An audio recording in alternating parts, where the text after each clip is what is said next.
नमस्कार दोस्तों, स्वागत है आपका हमारे चैनल विजय रथ हिंदी एकेडमी पर। तो अभी हमारी क्या चल रहा था ये चल रहा था राम भक्ति शाखा और सगुण का विधारा। और राम भक्ति शाखा की आज हमारी अंतिम क्लास होगी। अभी तक हमने क्या क्या देखा, तुलसीदास के बारे में देखा जो राम भक्ति के आधार के स्वरूप में माने जाते हैं, है ना। जिन्होंने जिनके रामचरितमानस के बारे में देखा, उनके बारे में काफी डिटेल्स देखा, लगभग 4 से 5 क्लासेज उनके बारे में। बाकी उसके बाद हमने देखा केशवदास, नाभादास और बाकी कुछ लोगों के बारे में हमने चर्चा की। कल की क्लास में हमने देखा था कि कुछ जो नोट लिखे थे हम 4-5 वो हमने देखा। जो थोड़ी थोड़ी चीजें जो बच रही थी ना, स्वसुखी शाखा, तत्सुखी शाखा, एक रामचरण दास की और एक जीवाराम दास जी की थी। फिर हमने ये सारी चीजें देखते हुए कल ही मैंने चर्चा की थी कि कल हम करेंगे राम काव्य धारा का समापन। तो आज हम देखेंगे राम काव्य धारा के अंतर्गत जो हमारे प्रमुख कवि हैं और उनकी रचनाओं को। अच्छा, एक चीज और, इसमें जो रचनाएं हैं उनकी विशेषताएं जो महत्वपूर्ण है जो वो हम आपको जरूर नोट कराएंगे, और जो महत्वपूर्ण नहीं है वो नोट तो नहीं कराऊंगा मेरे हिसाब से। बट हाँ, इतना जरूर है कि उस रचना के बारे में जो विशेषता है उसे आपसे लाइव ऐसे ही बात करके जरूर उसके बारे में बता दूंगा। और अगर आप इसको नोट करना चाहें तो नोट कर सकते हैं, इग्नोर करना चाहें तो इग्नोर कर सकते हैं। क्योंकि अगर मैं नहीं लिखाता हूँ या नहीं बोलता हूँ तो ये होगा कि भाई जो ये श्रृंखला चल रही है ना, सरस्वती पांडे बुक की और ये दृष्टि बुक की, अगर मैं इसको छोड़ दे रहा हूँ तो आप कमेंट में आएंगे और ये लिखेंगे कि सर आपने दृष्टि बुक से ये चीजें छोड़ दी। तो मैं छोड़ूंगा नहीं, वो चीज आपसे बोलूंगा जरूर रचना लिखवाने के बाद, ऐसे ही बातचीत में, है ना। इसमें रचना की विशेषताओं में आपको बता दूंगा। अगर आपको लगता है कि नोट करना है तो नोट कर लीजिएगा, मेरे हिसाब से जरूरी नहीं। बट ये है कि अगर आप नोट्स बना रहे हैं तो नोट कर लेना एक बार। ठीक है, बढ़ते हैं आज के क्लास की तरफ।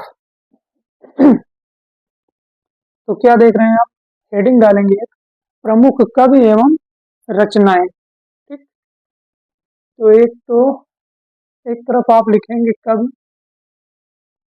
यहाँ पे, यहाँ लिखेंगे रचना के बारे में, यहाँ हम लिखेंगे विशेषताओं के बारे में। ठीक, यहाँ हम क्या लिख देंगे, यहाँ आप लिखेंगे रचनाकार या प्रमुख कवि, जो भी लिखना चाहें, रचनाकार। यहाँ हम क्या देखेंगे, रचनाएं। और रचनाओं के बारे में आप एक ऐसे बना लेंगे हेडिंग, वहां लिख देंगे विशेषताएं। ये है कि मैं एक साथ ऐसे बताते चल रहा हूँ, या आप भी चाहें तो ऐसे ही कर लें, रचनाएं एवं उनकी विशेषताएं या एवं विशेषताएं एवं विशेष तत्व, रचनाएं एवं विशेष तत्व, ये आप नोट करेंगे। रचनाकार, रचनाएं एवं विशेष तत्व। नंबर 1 जो हम देखेंगे रचनाकार की श्रेणी में, वो होंगे हमारे विष्णुदास। तो आइए सबसे पहले हम स्टार्ट करते हैं, विष्णुदास के बारे में देखते हैं। नंबर 1, विष्णुदास। विष्णुदास की रचनाएं कौन कौन सी हैं? अच्छा, रचनाएं जितनी है वो मैं आपको सारी दूंगा, केवल विशेषताओं में कुछ चीजें काटूंगा और वो आपको बता दूंगा। क्या मैं नहीं नोट कर रहा हूँ, जो नहीं नोट करूंगा वो बोलता चलूंगा। अगर आपको जरूरी लगे या आप जानकारी लेना चाहें, नोट्स बना रहे हैं एक जगह, अगर नोट करना चाहें तो नोट कर लीजिएगा। ठीक, बढ़ते हैं आगे। विष्णुदास की पहली रचना क्या है, महाभारत कथा। महाभारत कथा, ये इनकी पहली रचना हो गई। नंबरिंग आप कर लेंगे। दूसरी इनकी है क्या, रुक्मिणी मंत्र। बहुत ज्यादा नहीं है, बस 4 है। रुक्मिणी मंत्र, ये हो गई इनकी 2। नंबरिंग करते जाएंगे आप। नंबर 3, स्वर्गारोहण। क्या है, स्वर्गारोहण। और एक लास्ट रचना है रामायण कथा। रामायण कथा, ये 4 रचनाएं हैं किसकी? विष्णुदास की।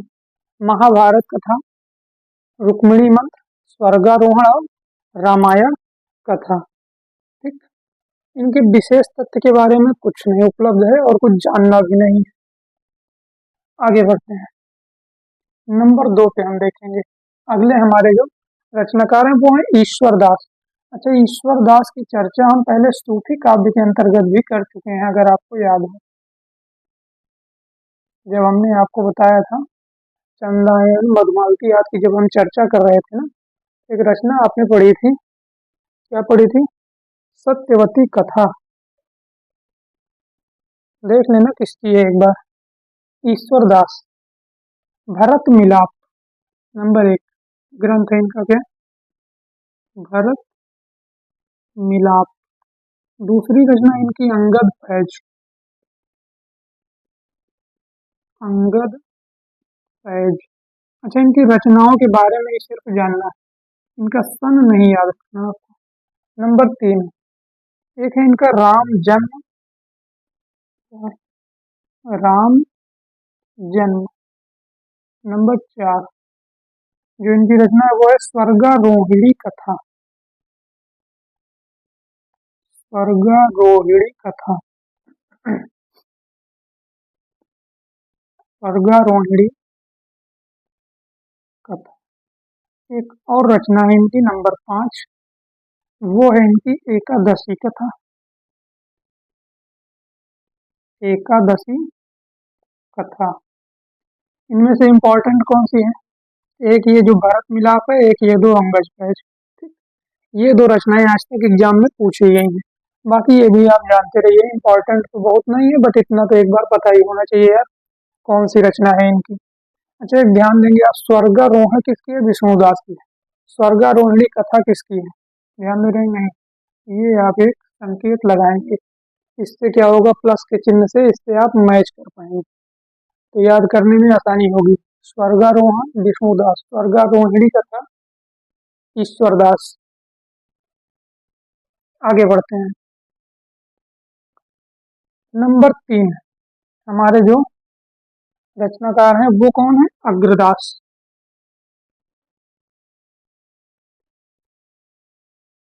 अग्रदास, इनके बारे में देखेंगे।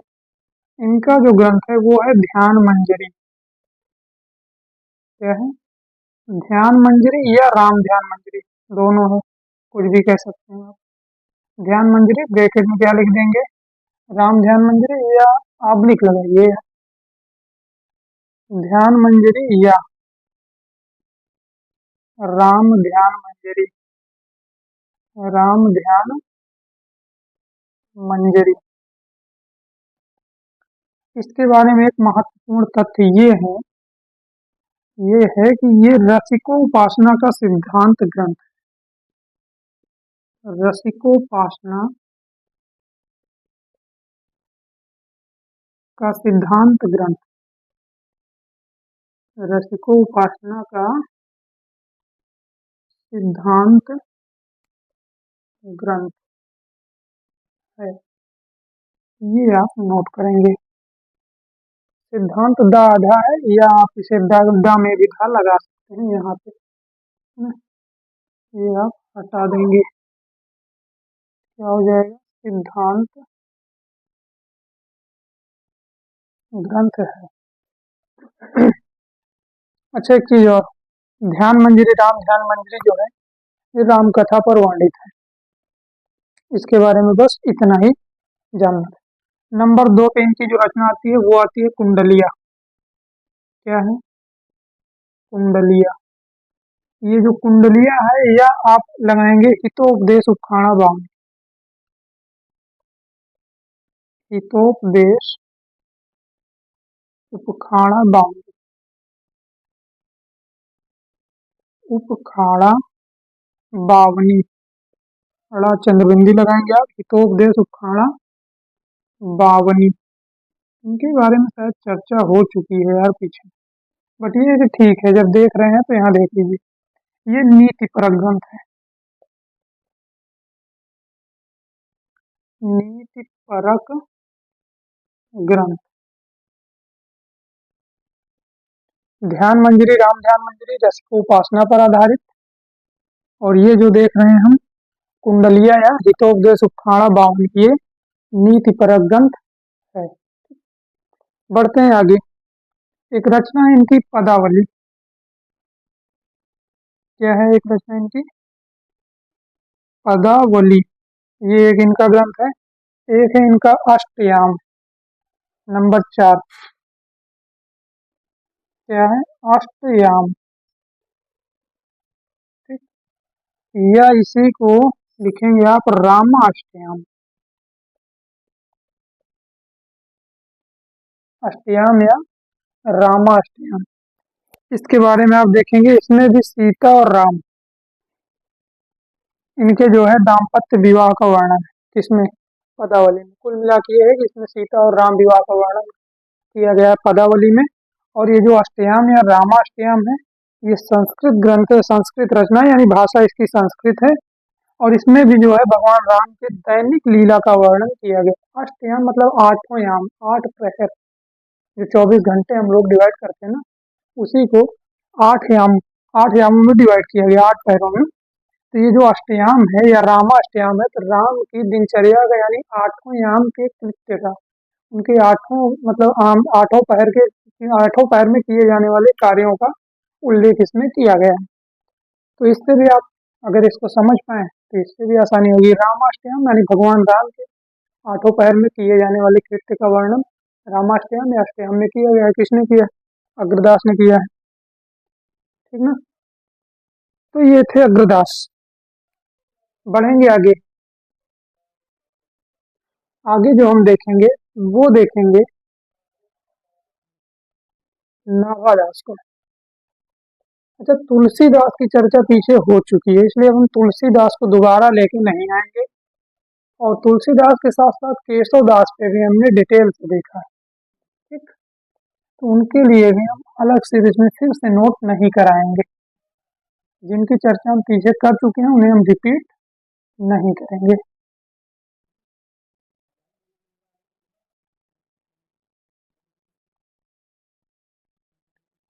तो आज के जो हमारे अगले रचनाकार हैं वो हैं नाभादास। खैर, चर्चा हमने नाभादास पे भी की है, जहाँ हमने देखा था काफी डिटेल से भक्तमाल के बारे में। अच्छा, केशवदास के बारे में चर्चा कर देता हूँ। केशवदास की चर्चा क्या करना, आप कमेंट में बताइएगा। इनकी महत्वपूर्ण जो रचना थी उसका नाम क्या था, कितने भागों में डिवाइड थी, तो ये आप बताएंगे। बाकी रही नाभादास, नाभादास की एक रचना थी भक्तमाल, और एक था अष्टयाम। अष्टयाम इन्होंने 2 लिखा था, एक गद्य में लिखा था और एक पद्य में लिखा था। जो गद्य था उसकी जो भाषा थी वो ब्रज भाषा थी, और जो पद्य में था उसकी जो भाषा थी वो अवधी थी। नोट कर लेते हैं नाभादास को। केशवदास की रचना यार बार बार उसी पे जा रहा है। बात ये है कि आप कमेंट में बताइएगा, अब मैं नहीं बताऊंगा। नाभादास चर्चा कर लेता हूँ इनकी। इनकी जो सबसे पहली रचना है वो हमने जो देखी थी भक्तमाल है। इसके बारे में हमने काफी डिटेल से देखा है, बस इतनी ही चर्चा करूंगा। नंबर 2 अष्टयाम है, और नंबर 3 ये भी अष्टयाम है। यानी अष्टयाम इन्होंने 2 लिखा है, बस 2 बार आपको लिखा दे रहा हूँ। इसकी जो भाषा है, ठीक। अच्छा, ये जो अष्टयाम है यहाँ लिख लेंगे आप गद्य ब्रैकेट में, और इसके आगे लिखेंगे आप पद्य ब्रैकेट में। इसकी जो भाषा है वो है ब्रज। क्या है इसकी भाषा? ब्रज है, जो गद्य में लिखी गई है। और जो पद्य में लिखी गई है इसकी आप भाषा लिख लेंगे अवधी। इसकी भाषा क्या है? इसकी जो भाषा है वो है अवधी। ये आपकी जानकारी के लिए हमने दे दिया। ठीक। संस्कृत की चंपू काव्य शैली। अच्छा, ये जो दोनों अष्टयाम है, इन दोनों अष्टयामों की जो शैली है वो क्या है? चंपू शैली में लिखे गए हैं। अब इनके बारे में इतना ही बताऊंगा, इसके आगे नहीं, क्योंकि इसकी हम चर्चा पीछे कर चुके हैं।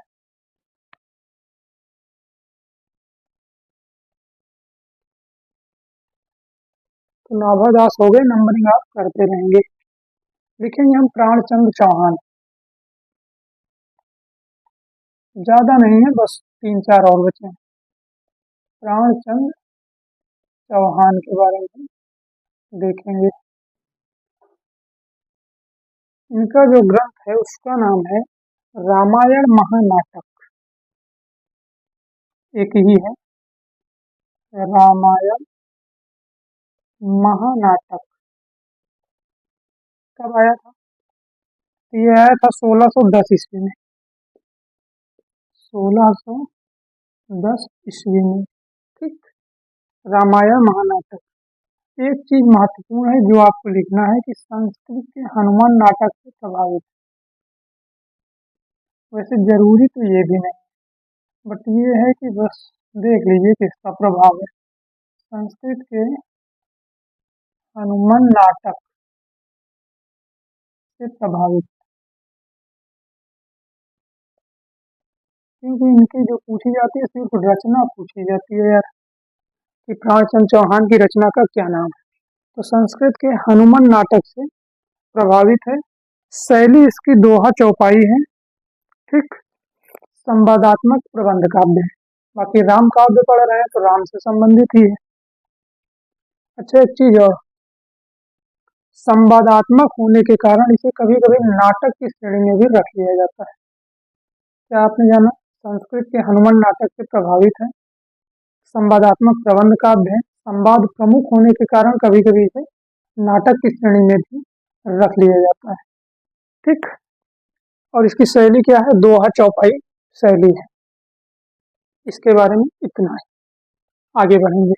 अगर आपको लग रहा है सारी चीजें हमें नोट करनी चाहिए तो जो मैंने आपको बताया वो आप नोट कर लेंगे। लिखेंगे इसी के नीचे आप शैली, दोहा चौपाई, फिर आप लिखेंगे जो है एक डैश लगाएंगे प्रबंधात्मक या संवादात्मक प्रबंध काव्य है, काव्य रूप लिखेंगे या तो, फिर लिखेंगे संवादात्मक प्रबंध काव्य, फिर एक जो है डैश लगा के लिखेंगे संवाद प्रमुख होने के कारण इसे नाटक की श्रेणी में भी कभी कभी रख लिया जाता है। बढ़ते हैं आगे। हृदय राम का एक है हनुमान नाटक। हृदय राम क्या है इनका? हनुमान नाटक, ये इनका ग्रंथ है। ये जो मैंने संस्कृत लिखा है वो अलग है, संस्कृत का ग्रंथ है वो। हृदय राम क्या है? हनुमान नाटक। इनका कब आया था? 1623 में। 1623 ईस्वी में आया था। अच्छा, ये जो हनुमान नाटक है ये भी संस्कृत के हनुमान नाटक से प्रभावित है, ठीक। तो इसे लिखने की जरूरत नहीं है, वैसे कोई जरूरत नहीं, बस इनका यही इंपॉर्टेंट है। हृदय राम का हनुमान नाटक 1623 संस्कृत के हनुमान नाटक से प्रभावित है। और इसके बारे में अगर जानना है तो आप ये जान लीजिए कि इसमें जो है सीता और राम के जो है सीता स्वयंवर से लेके राम के राज्याभिषेक तक की कथा का वर्णन किया गया है। सीता स्वयंवर से लेके राम राज्याभिषेक तक का वर्णन है। शैली संवाद शैली है और छंद इसमें क्या है? कवित्व सवैया। आगे बढ़ेंगे हम, देखेंगे अगले रचनाकार कौन से हमारे, माधव दास चरण।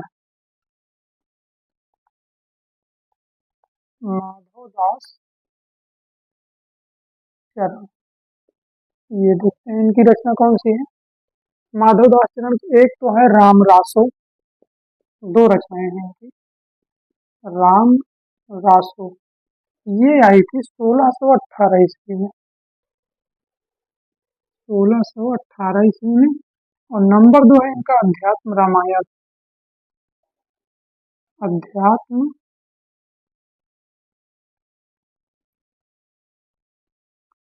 रामायण ये आया था 1624 ईस्वी में।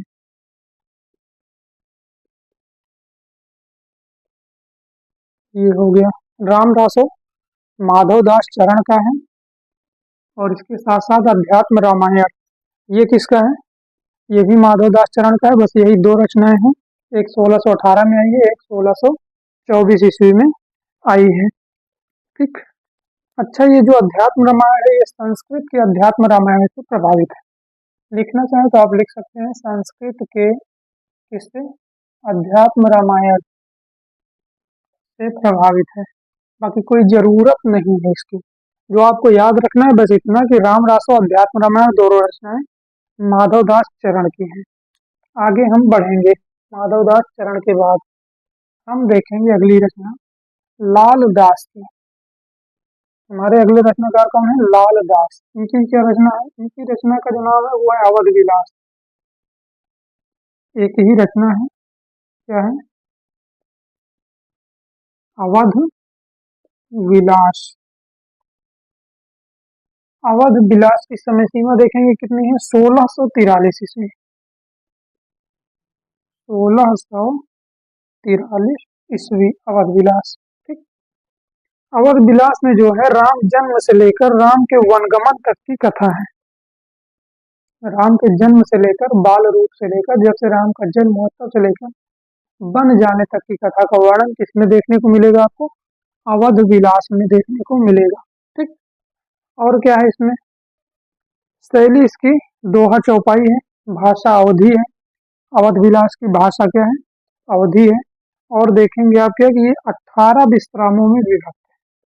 कितने विभक्त हैं या कितने भागों में विभक्त है? तो लिखेंगे आप 18 विश्रामों में विभक्त है। 18 विश्रामों में विभक्त है। जैसे कि कल भी हमने देखा था विभाजन ना, कुछ प्रकाश में विभाजन थे, कुछ इतने पदों में डिवाइड है, कोई किसी में, तो ये कितने भागों में डिवाइड है? 18 विश्रामों में विभक्त है। भाषा अवधि है। राम जन्म से लेकर राम के वन जाने तक की कथा का वर्णन इसमें किया गया है। बस इतना ही था इसके बारे में।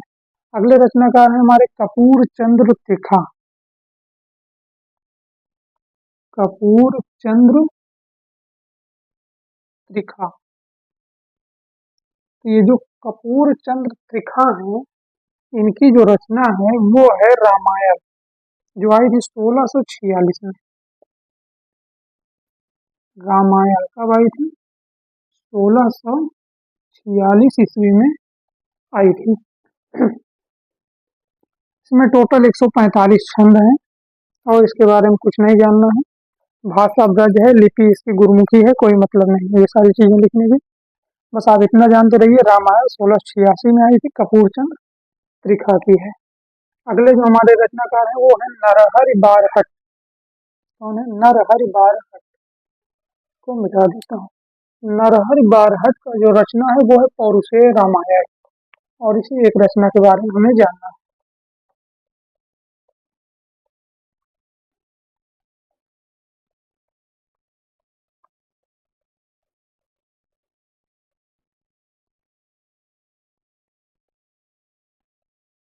तो आप आगे लिखेंगे नरहरि बारहट और रचना में क्या डालेंगे आप?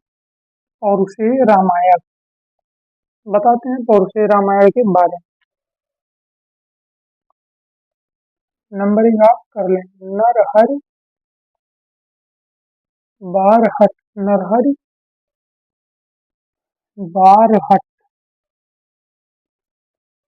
ये इनकी जो रचना है क्या है वो? पौरुषेय रामायण। पौरुषेय रामायण। ठीक। ये है इनकी रचना, इसकी समय सीमा नहीं मिलती है। अच्छा, इसका आधार क्या माना गया है? वाल्मीकि रामायण को। पौरुषेय रामायण का आधार क्या है? वाल्मीकि रामायण को माना जाता है। ठीक। बाकी एक चीज और प्रचलित है कि इसमें चतुर्विंशति अवतार चरित्र नामक एक विशाल ग्रंथ के अंतर्गत 21वें अवतार में रामचरित्र का वर्णन है। क्या मिलता है? कि चतुर्विंशति अवतार चरित्र नामक एक विशाल ग्रंथ था। तो अगर नोट करना हो तो आप लिखेंगे चतुर्विंशति अवतार चरित्र। चतुर्विंशति अवतार चरित्र नामक विशाल ग्रंथ के अंतर्गत, यानी विशाल ग्रंथ के अंदर 21वें अवतार में, चतुर्विंशति अवतार चरित्र में या विशाल ग्रंथ में 21वें अवतार में रामचरित्र का वर्णन, ये आप लिख लेंगे लिखना हो तो, और आगे कुछ नहीं जानना। चतुर्विंशति अवतार चरित्र में 21वें अवतार में रामचरित्र का वर्णन, ये नोट कर लेंगे, नोट कर ही लीजिए। चतुर्विंशति, विंशति अवतार चरित्र, अवतार चरित्र, चतुर्विंशति अवतार चरित्र के 21वें अवतार में, के 21वें अवतार में रामचरित्र का वर्णन है। रामचरित्र, रामचरित्र का वर्णन है। बस इतना ही जानना था। अगले हमारे जो रचनाकार हैं वो है रामप्रिया शरण। रामप्रिया शरण, इनकी जो रचना है वो है सीतायन। सीतायन ग्रंथ के रचनाकार कौन है? रामप्रिया शरण। इसकी समय सीमा हम देखेंगे 1703 ईस्वी, 1703 ईस्वी है। ठीक। अच्छा, सीता, इसमें सीता को प्रमुखता दी गई है। नाम ही है यार सीतायन, सीता जी प्रमुख रूप से है, कोई मतलब है नहीं, बस जान लीजिए सीतायन में कौन प्रमुख है? सीता जी प्रमुख है। अगली जो रचना है वो है हमारी विश्वनाथ सिंह। विश्वनाथ सिंह, ये विश्वनाथ सिंह, इनका जो ग्रंथ है वो है राम स्वयंवर। दो ग्रंथ हैं इनके। नंबर 1 राम स्वयंवर, नंबर 2 इनका है आनंद रघुनंदन। इंपॉर्टेंट है दोनों, आनंद रघुनंदन। इनके बारे में कुछ नहीं है उपलब्ध। राम स्वयंवर, आनंद रघुनंदन, ये किसका है? विश्वनाथ सिंह का है। दोनों इंपॉर्टेंट है। ठीक। बाकी अगर रही बात सेनापति की, तो उनकी चर्चा हम पीछे कर चुके हैं। कवित्र रत्नाकर के बारे में भी, इनके ऋतु वर्णन के बारे में, उनके ऊपर किसका क्या कथन है इसके बारे में, तो हम दोबारा यहाँ नोट नहीं कराएंगे। आगे बढ़ते हैं। एक है रामचरण दास। रामचरण दास, इनकी जो रचना है वो है कवितावली रामायण।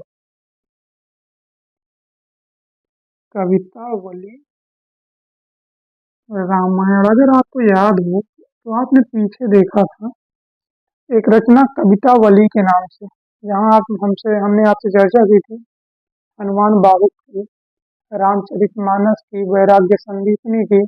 उसी संदर्भ में हमने आपसे कवितावली की भी चर्चा की थी। ध्यान है या भूल गए? अगर भूल गए हैं तो तुलसीदास पे जाइए और वहां ये जाके फिर से देखिए उनकी रचनाओं के क्रम को, वहां हमने कवितावली की चर्चा की है। बाकी आप खुद समझदार हैं तो देख लीजिएगा। यहाँ क्या देख रहे हैं आप? कवितावली रामायण, ये किसका है? रामचरण दास का है। दूसरा है रामचरित्र। दूसरा क्या है? रामचरित्र। और एक और ग्रंथ है इनका रस मालिका। रस मालिका, ठीक। तो ये हो गया रस मालिका, रामचरित्र और कवितावली रामायण, ये इनका हो गया। एक और बच रहा है केवल, राय मल्ल पांडे। राय मल्ल पांडे, यही बच रहे हैं। इनका जो ग्रंथ है वो है हनुमत चरित्र। इनका जो ग्रंथ है उसका क्या नाम है? हनुमत चरित्र, ये है इनका ग्रंथ। ठीक। जैसा हम लिख रहे हैं आप ऐसे ही नोट करेंगे, हनुमत चरित्र है। आधा चाहे फिर पूरा चाहे। तो ये थे प्रमुख राम कवि और उनकी रचनाएं जो हमने आपसे विस्तृत वर्णन करते समय चर्चा जिन पे हमने नहीं की थी। जो बचे थे वो आप देख रहे हैं। पौरुषेय रामायण नरहरि बारहट का है। चतुर्विंशति अवतार चरित्र के 21वें अवतार में रामचरित्र का वर्णन है। सीतायन, सीता की प्रमुखता पर लिखा गया है, 1703 में। रामप्रिया शरण का है। राम स्वयंवर, आनंद रघुनंदन, ये दोनों जो नाटक है इन पे हमने चर्चा कर दी। विश्वनाथ सिंह का है कवितावली रामायण, एक ग्रंथ कवितावली है, वो किसका है कमेंट में बताइएगा, पढ़ा चुका हूँ उसको आपको। एक है रामचरित्र, एक है रसमालिका। ये है रामचरण दास की। हनुमत चरित्र के नाम से है रायमल्ल पांडे की। बाकी हनुमान नाटक किस नाम से हमने जो देखा वो देखा हृदय राम का। ठीक, तो ये था। बाकी केशवदास की रचना जो थी वो रामचंद्र का, जिसमें हमने डिटेल से चर्चा की थी, अगर ध्यान हो आपको। तो ठीक है फिर, आज की जो क्लास थी उसी पे हम करते हैं समाप्त। और हाँ, ये आपकी जो राम भक्ति शाखा चल रही थी, इसी के साथ ये भी होती है समाप्त। हम स्टार्ट करेंगे नेक्स्ट क्लास से, देखेंगे सूरदास के बारे में। मतलब ये है कि सूरदास से पहले भाई देखना है हमें कृष्ण भक्ति का आधार क्या रहा है।